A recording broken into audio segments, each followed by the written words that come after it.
జగన్మోహన్ రెడ్డి 2014 నుంచి 2019 వరకేమో అమరావతి రాజధాని అన్నారు. 2019 నుంచి 2024 వరకేమో 3 రాజధానులు అన్నారు. ఇప్పుడేమో మావిగన్ అని అంటున్నారు. దాని మీద మీరేమంటారు? అపోజిషన్ లో ఉన్నప్పుడు జగన్మోహన్ రెడ్డి గారు మేము అమరావతి రాజధానికి కట్టుబడి ఉన్నామని చెప్పినటువంటి వ్యక్తి అధికారం రాగానే మరలా 3 రాజధానులు అని చెప్పేసి వారు చెప్పడం జరుగుతూ ఉంది.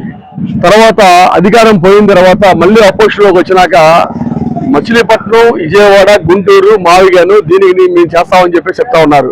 నేను వీటన్నిటికి కూడా నేను ఒకటే అడుగుతా ఉన్నా, మీకు మాట మీద నిలకడలేదు.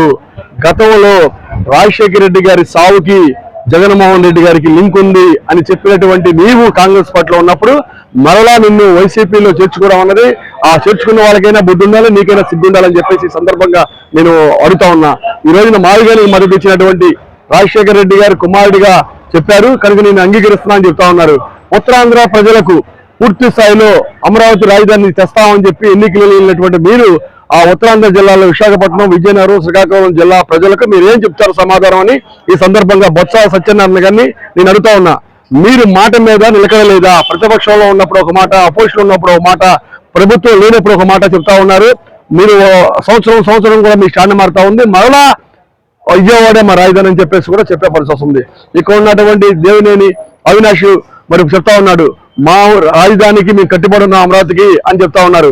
వారు చెప్పినటువంటి వెంటనే అరగంట గంటలో రాజశేఖర రెడ్డి గారు మాకు దేవుడు, మాకు రాముడు అని చెప్పినటువంటి జగన్మోహన్ రెడ్డి గారు ఈ రోజు నా మావిగానే నేను మొత్తం అని చెప్తా ఉన్నారు. వీళ్ళు చెప్పే మాటలకి, వీళ్ళు చేసే పనులకి పొంతనుండదు. ప్రజలను మోసం చేయడం వీళ్ళ విధానం. వీరు పూర్తి స్థాయిలో ప్రజలను గందరగోళం చేసి పరిశ్రమలు రాకుండా ఉండాలి, ఈ కూటమి ప్రభుత్వానికి మంచి పేరు రాకూడదు, ఈ కూటమి ప్రభుత్వంలో చీలికి తీసుకురావాలి అని మతత్వ రాజకీయాలు, కుల విద్వేషాలు రెచ్చగొట్టే విధంగా ఈ రోజు చేస్తా ఉన్నారు. దీనికి మొన్న జరిగినటువంటి 2024లో జరిగినటువంటి ఎన్నికలు వీళ్ళకి గుణపాఠం కాలేదు. మరలా రేపు రాబోయే ఎన్నికల్లో పంచాయతీ, జెడ్పీటీసీ, ఎంపీటీసీ, మున్సిపల్ ఎన్నికలు వీళ్ళకి గుణపాఠం అవుతుందని చెప్పేసి మేము భావిస్తా ఉన్నాం. సజ్జల రామకృష్ణారెడ్డి మాట్లాడుతున్నాడు ఏంటంటే ఈ మావిగన్ పేరు చెప్పగానే వీళ్ళందరికీ గుండెల్లో పోటు వచ్చేస్తుంది, అది ఇదని మాట్లాడతాను. వీళ్ళు పోటీ 24వ సంవత్సరంలో ప్రజలు పోటీ ఇచ్చారు. వీళ్ళకి ఇంకా బుద్ధి రాలేదు, వీళ్ళకి సిగ్గు కూడా రాలేదు. బుద్ధి లేదు, సిగ్గు లేదు, ఎక్కడ ఉంటారో తెలియదు. వీళ్ళు ఒక రాజకీయ కేంద్ర కార్యాలయంలో, వైసీపీ కేంద్ర కార్యాలయంలో వీడు ఒక బ్రోకరు. ఈ బ్రోకర్ చెప్పే మాటలకు విలువ ఉండదు. ఒక జగన్మోహన్ రెడ్డి మాటలకే పొంతన లేనటువంటి విధానంతో ప్రవర్తిస్తున్నటువంటి ఇతను రాజకీయ పార్టీ కేంద్ర కార్యాలయంలో బ్రోకర్ చెప్పే మాటలకు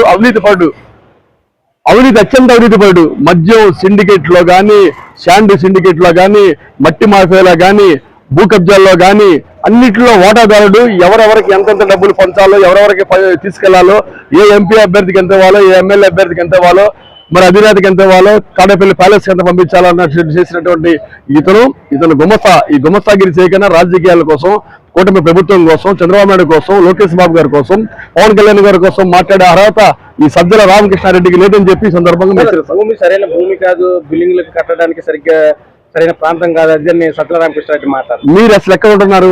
తాడేపల్లిలో మీ ప్యాలెస్ ఉంది కదా, అసలు దేనికి కట్టారు? తాడేపల్లిలో నేను ఉంటాను, ఇక్కడ వచ్చి నేను కాపురం చేస్తానని చెప్పినటువంటి వ్యక్తి మీరేగా, మీ నాయకుడే కదా. మరి ఇక్కడ అమరావతి పనిచేయదు అన్నప్పుడు అసలు మీరు తాడేపల్లిలో మీకేం పని? తాడేపల్లిలో మీరు దేనికుంటున్నారు? మరి తాడేపల్లిలో కట్టినటువంటి రాజధాని అయినటువంటి అసెంబ్లీ, శాసన మండలి, సెక్రటరీ, మరి దాంట్లో మీరు ఎందుకు వస్తా ఉన్నారు? ఎందుకు కార్యక్రమం చేస్తా ఉన్నారు? వాళ్ళు చెప్పే మాటలు ప్రజలను గందరగోళపరిచి ఈ రాష్ట్ర ప్రభుత్వాన్ని అస్థిరపరిచే విధానాన్ని వాళ్ళు ముందుకు తీసుకెళ్లాలని ప్రయత్నం చేస్తా ఉన్నారు. దాన్ని ప్రజలు కూడా మీరు పూర్తి స్థాయిలో గమనించాలి. వారు చెప్పినటువంటి మాటలు ఏమాత్రం కూడా కనీసం మరి పరిజ్ఞానం లేనటువంటి వాళ్ళుగా మాట్లాడుతూ ఉన్నారు. దీన్ని వెంటనే ఖండించాలి. అమరావతి రైతులు మొన్న 2-3 ఊర్లకే పరిమితం అయింది. అదే 32 గ్రామాలు కూడా తెలుసు వాళ్ళు కానీ అక్కడ వచ్చుంటే వీళ్ళకి పూర్తి స్థాయిలో బడితిపోయేది. కనుక భవిష్యత్తులో ఒక మీ స్టాండ్ అంటూ ఉండాలి. మీరు ఎన్నికల ముందు చెప్పినటువంటి 2019 ముందు చెప్పిన అమరావతి స్టాండా లేకపోతే మావిగన్ అని చెప్పేసి ఈ రాష్ట్ర ప్రజలకు మీరు చెప్పాలని ఈ సందర్భంగా వారిని డిమాండ్ చేస్తా ఉన్నా.